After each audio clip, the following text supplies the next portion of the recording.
This weekend, in perhaps the boldest act of modern-day journalism, President Donald Trump gave an exclusive interview to Fox News host Lara Trump.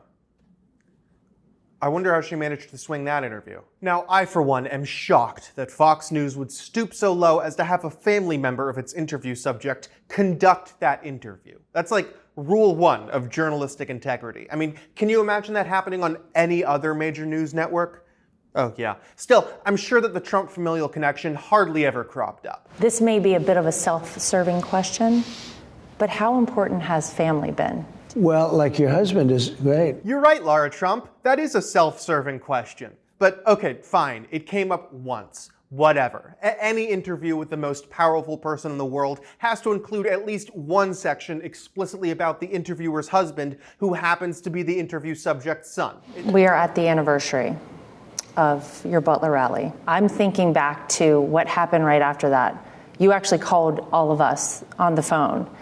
And it was amazing to me that that was what you thought to do. Okay, so twice.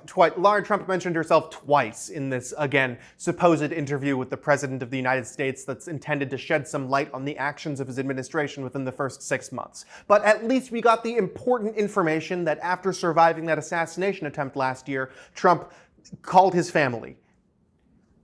Who'da thunk? When your show is doing so well, your ratings are so good. What's going on? Better after this. Nope, yeah, sorry, I forgot. So we do need the compliments from Trump to his daughter-in-law, who again happens to be the interviewer. That's just a standard part of any interview with the primary person creating policy that'll affect more than 300 million people in the most powerful nation in the world. We need him to tell his son's wife that she's doing a good job. It's integral to maintaining the balance of power within the Fourth Estate. But now, onto the real, unfiltered, unbiased questions that we came to this program for. People have called you the bodyguard of Western civilization. Yeah.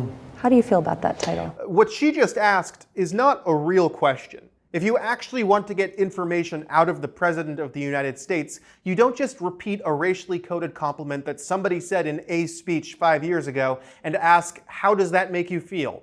You're not his therapist. You're a quote-unquote journalist whose sole responsibility to the American public should be to give an honest examination of the people currently in power, which, again, you can't really do if the person in power is your father-in-law. Now, if only there were a super ironic quote from this interview that explained exactly what I just said. I so admire honest reporting. There's not that much of it, though. We really don't have that much. Couldn't agree more.